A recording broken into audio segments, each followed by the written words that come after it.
Morning. Hope everybody had a good weekend. Hey, the first thing I want to talk about this morning is apparently it's super hit and miss on this, but some folks are having a hard time getting into my lectures, and you're getting some sort of a message that says access denied. Um, I have been fiddling with this, and you're not the only one, and it's coming up hit and miss, and it's some people, not others. It appears to be a Canvas issue, and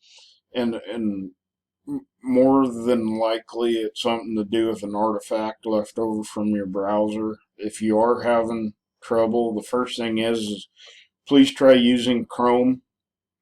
Um, First thing to do is refresh the page. If that doesn't work, the next thing to do is log clear out of Canvas, shut down Chrome, open it back up, clear your browsing history, then try logging back into Canvas, and making sure Canvas has your credentials logged in correctly.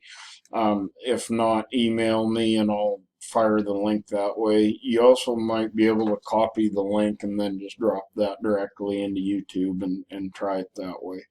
Um, I'm sorry for this techno glitch. I'm working on it, doing the best I can. Okay, I'm going to get out of your way here. We are going to turn the page a little bit today and move on with it. We are going to talk about the poultry industry. Um, Kind of an interesting industry, runs a little bit different than some of the other stuff we've talked about. Okay, so poultry refers to everything from chickens, turkeys, geese, ducks, pigeons, peafowl, and guineas. So oddly enough, here in the United States, when we talk about poultry, you and I are pretty much totally talking about chickens and maybe turkeys a little bit. Turkey is an odd deal. That's pretty radically changing industry. That is not the case once you step outside of the United States. Our taste and preference runs towards chicken and turkey. You go to Asia, and they really could care less about turkey, but they're big into ducks and geese. So just keep it in mind that things are going to look a little bit different when you go elsewhere in the world. Um, Next bullet point there says chicken and turkey are certainly the big players inside of the United States. Um, Oddly enough, even though the folks in Southeast Asia, they could take or leave chicken. It's not that they dislike it; they just like other stuff better. That's actually where chickens came from. So the next one, we're going to look at what the worldwide poultry production looks like. Kind of interesting. So the United States, we make more poultry products than anybody else, and we're actually kind of out there in the lead by ways, which is interesting. Um, Also, everybody should know that poultry is that is the least expensive option as far as meat protein goes. Um, and that being said, you'd expect China to really be turning the crank on poultry. It's cheaper to raise and cheaper to buy. We're actually out in front of China. It's just that we have got so doggone good at producing poultry inside of the United States that we're pretty much the world's low cost exporter. China, they make a lot of it, and they're increasing their production all the time. They're just I'm going to say our biggest advantage we've got over China right now is technologically in our packing plants. We're just out there by ourselves. Um, and you've all heard of these little trade spats we've got going on with China. Um, if we had a U.S. company that wanted to do business in China, in order to do so, China needs the keys to, in order for China to okay the deal, they need the keys to our patent office, and they basically get to have all of our technology for free that we're using in the packing plants. As of late, not too many of our U.S. companies are willing to give up their patents in order to do business with China. They'd prefer to just ship them product instead of teaching them how to do it. Brazil raises quite a lot of poultry. Mexico certainly steps up on the world stage here. Thailand comes in there too. So, who consumes the most? Antigua and the Bahamas. I mean, per capita consumption, that's pretty much the only meat that they eat in a lot of the Caribbean islands. They like their chicken down there. The U.S. You haven't seen us show up very high on the list of eating the most of anything. We really, really like our chicken in the United States. And then Israel, a huge reason Israel is gonna all of a sudden show up on a list of who's eating the most is that fits inside of kosher food production. So the Jewish faith can work with poultry pretty well as far as having kosher processed food. The rest of it starts, beef, for example, starts getting extremely expensive. Process it in a kosher manner. Chicken's a lot easier and therefore a lot cheaper. And then St. Lucia, that's actually just another Caribbean island, so kind of same deal as Antigua and the Bahamas. Okay, next one's a map of the U.S., and this is showing where a lot of the poultry production is happening, both for broiler production and laying houses. Not going to get into it all that big, but what I do want you to see is that we kind of have this broiler belt happening along the southeast part of the country. And we've got a little bit of egg production happening in some of the northern Great Lakes regions. The southeast of the country, is called the Broiler Belt. And here are the things I need you to understand about that. While it's not quite as close to the main part of our corn production as the other livestock industries are, it still is right there at, it's still pretty close to where we can get at those chickens with corn and soybeans. Soybeans becomes even more important for poultry production. They have requirements for a little bit higher protein ration.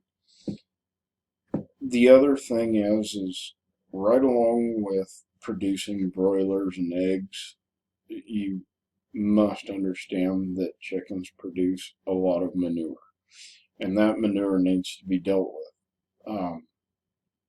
The best solution, and this actually is a very fine solution for a lot of reasons, is to apply that chicken litter to farm ground. There's a few bugaboos come along with that. The manure is relatively high, comparatively speaking, in phosphorus and potassium, and we got to be a little bit ouchy or be careful about how much P and K we're applying to fields. Also, comparatively speaking, there's not all that much nitrogen there that we can use as a day one type fertilizer. But we're doing a pretty good job of taking all organic matter back out of chicken houses and applying it to a lot of the fields that the feed was actually harvested from. So we basically need to center our poultry production around where we can be most effective at dealing with the manure that comes out of laying facilities and broiler facilities. That takes someplace that, long story short, we got to be able to apply it to grass and range ground or pasture ground, and we need to be able to do that year round. In order to do that, we got to head towards the southeast. So a lot of that chicken litter is just going back out to pasture and it actually is a very fine fertilizer. It works quite well.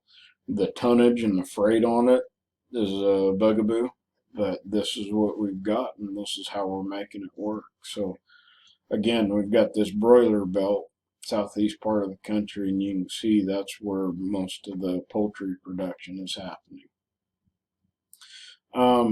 So here's some kind of cool things about the poultry industry. Um, it's gaining market share faster than anybody else. You better believe that beef and pork are just getting flat run over by poultry production. Um, in comparing today to 60 years ago, um, 60 years ago, there was no such thing as these big broiler houses or laying facilities. And chicken was just not a hugely eaten meat because, uh, long story short, if you were eating chicken, it's because you raised it in your backyard. That was 90% of our poultry numbers was just simple backyard production. Um, that is not the way it rolls today. Technology has allowed us to completely revolutionize this industry. There were no commercial egg laying facilities. So yeah, all of a sudden we got pretty good at making robots and conveyor belts, all that sort of stuff. And chicken production came online in a big way.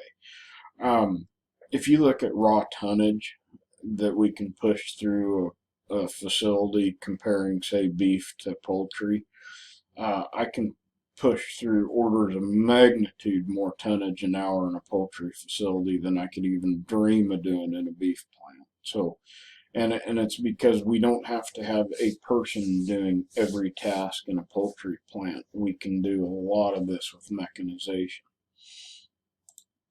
Okay, so just to tell you how the industry splits out just a little bit, this gets really simple really fast. So we've got breeder flocks.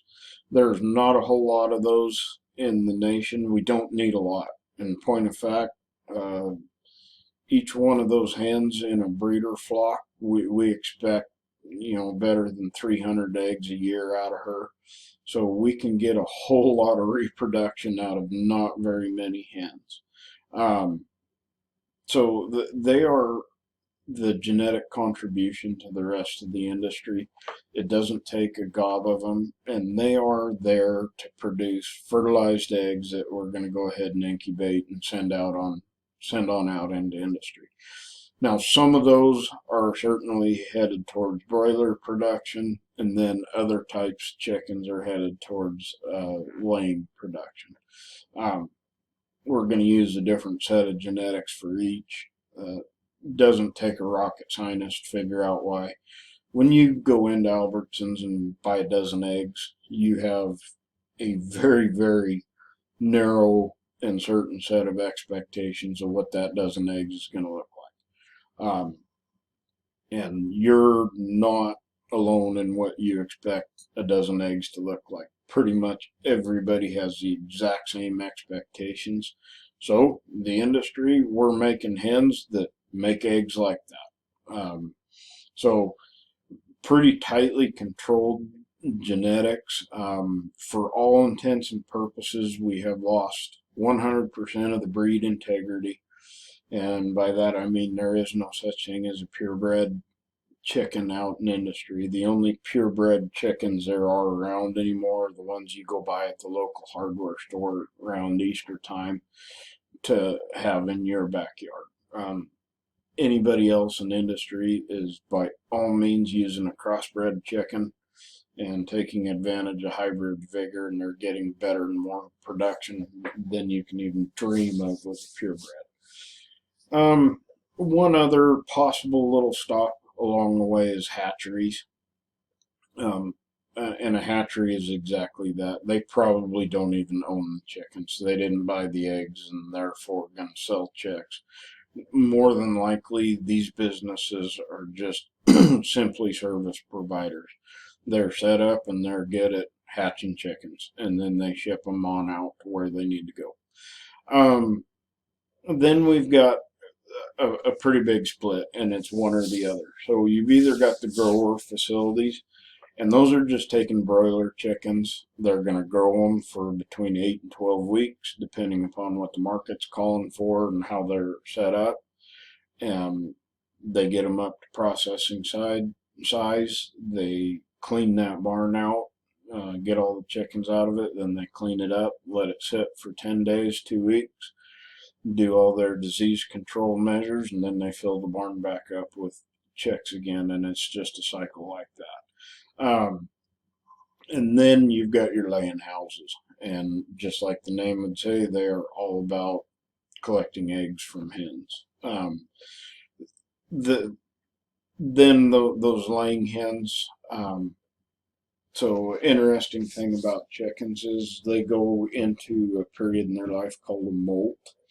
After they've been mature for a certain amount of time, they're going to molt once a year. It's an evolutionary leftover from when they were wild animals. And at the end of the summer, they'd get rid of all of their old feathers and replace them with new ones. Instead of doing it a kind of one feather at a time, they do it all at once, and you look out there and you see a bunch of basically naked chickens running around out there. They quit laying eggs when they're going through their molt. That's oftentimes going to coincide with decreasing day length. We can certainly delay the molt a long time by controlling the lighting in these laying facilities. So here's the issue. There's going to be a 30 to 45 day period of time when that hen is probably only going to produce one egg every, I'm going to call it every 4, 5, 6 days. That is economically untenable. We can't afford to feed a chicken and keep her healthy if she's not going to be producing any eggs. So you have a choice. You either hold that hen over until she's gone through her molt and get her back into egg production, or you go ahead and she's probably still young enough, and for a lot of markets we can go ahead and send her to the packing plant and capture the value out of her. That way she's still young enough we can sell her as a broiler or fryer type chicken. Also, when they come out of that first molt and come back into egg production, instead of getting an egg about every 28 hours, you move that up to where you're getting an egg about every 35 to 40 hours.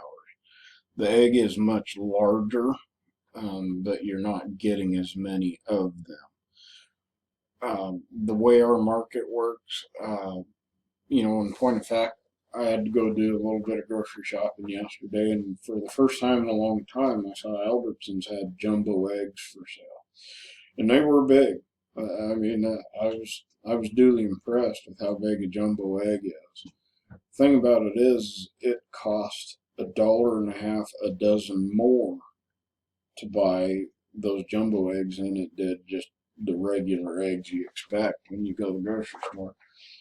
I'm willing to bet they don't sell a whole bunch of those. If you're making, a fried egg for breakfast, you're probably not that picky as to say, well, I want jumbo eggs instead of the large eggs. So we haven't got a real great market for those huge eggs. Most of the time we're not going to take those hens into their second laying. Next picture is just a kind of a little bit of a peek at what we're looking at in commercial poultry production. Up here top left, you can see we're starting out as eggs in incubators, and we're starting to hatch. And you turn those little peepers loose, and this is just a broiler growing house right here, the big picture on the right.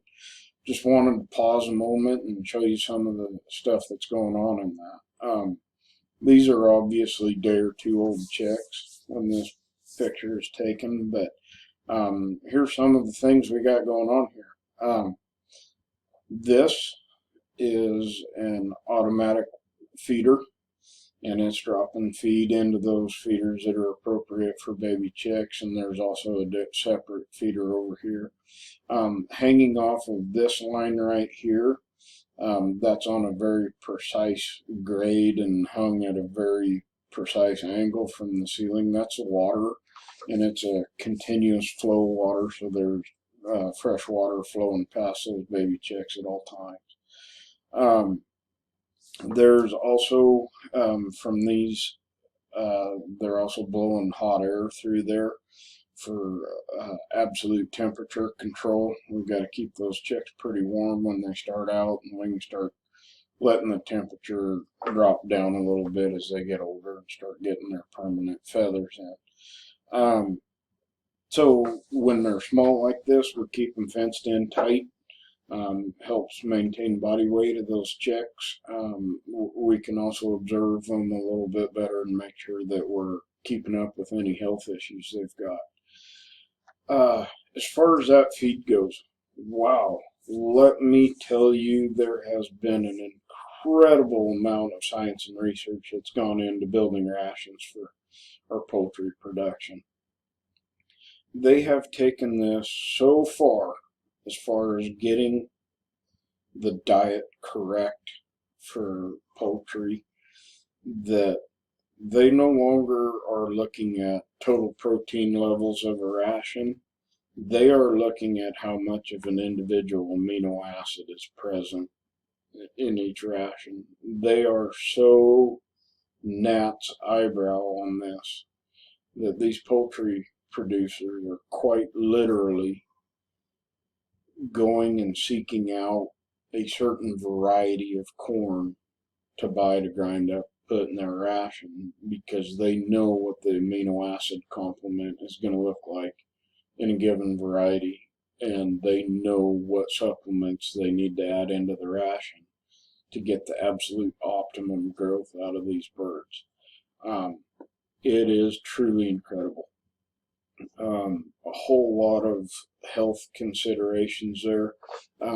Poultry animals are not renowned over the world for having the most robust immune system, so biosecurity is a big issue for us. We work pretty hard at making sure we're not getting any new viruses into our houses. Influenzas are a particularly big concern for poultry. Also, there is some age-old bacterial problems we're worried about, for example, salmonella, and some of the other bloodborne pathogens. We've got a pretty good handle on how to treat those diseases or prevent them from even really getting going in a barn. This puts us at odds with, let's take Subway for example. If you walked into Subway and bought a sandwich with any poultry in it at Subway, you would be told via some sort of propaganda they're putting out that the poultry used at Subway restaurants is hormone and antibiotic free. Perfect. So that is a big deal to some consumers, and I applaud them for going ahead and taking action on what they believe. However, I do need to fill you in on a couple things. Hormone cycles don't work the same in poultry as they do other mammals. We never have, as an industry, fed hormones to poultry. It just flat don't work that way. There is no bump in production by using any hormones in poultry. So telling you that the poultry is hormone free, great. Somebody advertised it and made that claim. That's perfect. The point being is all of it's hormone free. There's nothing special there. There's nothing to look at here. Now, as far as the use of antibiotics, yes, without a doubt, most poultry production facilities are going to go ahead and use some antibiotic or another, or maybe even a combination of a couple of antibiotics and they're going to deliver it to those birds via the feed. Um, it is totally ineffective to go out and treat individual chickens. As you can look, there's a couple 100,000 of them in that barn alone right there. Um, and that's not even a blip on the nation's radar as far as production goes. We can't treat individually, so we have to deal with it either via the water or the feed. Most of the antibiotics that we use are done at extremely low levels, and it's there as a prophylactic or a preventative measure against some really common bacteria that we find all over the world. Um, with the addition of those antibiotics into the feed, we have basically deleted death loss in those animals, and it's taking way fewer to satisfy the total demand than if we quit using those antibiotics. That is an interesting discussion. President Obama started a nationwide discussion about the appropriate use of antibiotics, and you better believe there is such thing as appropriate use. Given time, a bacteria can learn to mutate or work around any given antibiotic. And it is unfortunate if we don't get a disease killed that's bacterial and we give it the generational time to develop a resistance to an antibiotic. That is a very real concern. It's very valid, and it's something we certainly need to be aware of in the industry. However, if we use antibiotics appropriately, it can go on indefinitely. There is no transfer of antibiotics to a human who consumes poultry or beef or pork or any of the others. It doesn't work that way. And it's also, there's this enormous misconception out there, and I'm going to end today's lecture on this point, and this is so important. It is not possible, scientifically or otherwise, or even with voodoo witch magic, that if an animal were to consume an antibiotic, even through a significant or its portion of its life or even its total lifespan, it doesn't work this way, that all of a sudden that the meat from that poultry transfers to you, the consumer, a resistance to an antibiotic. It doesn't work that way. The only thing that can be said, and this is absolutely true, but it should be managed around, is that if an animal was fed an antibiotic its entire life and it was done inappropriately or not effectively, to where we were not successful in controlling the bacteria we were concerned about, if the meat from that animal carried on it that bacteria, and salmonella is another great example, if that bird carried with it, clear from the barn it was raised in, salmonella, it made it through all of our food safety steps in processing and shipping, and then you go and buy it and it rides around in the back of your Chevy Tahoe for 2 days, non-refrigerated, and then sits on your dirty kitchen counter, and you did not cook it thoroughly, if that original salmonella bacteria were to infect you as a foodborne pathogen, yes, you may have an issue with drug resistance for that bacteria. There is 9 million things that had to go bad for that to happen. It's not like there's this magic resistance that happens from eating meat or eggs from poultry that was fed antibiotics. It's a huge consumer misconception, but it's also a huge consumer held belief So as an industry, we've got to be aware of it and deal with it. So last thing for today, I'm also going to assign a question on the discussion board because it comes up quite frequently in this lecture. I'm going to ask you to write and explain to your classmates what rights do a chicken have. So there we go. Thank you, folks.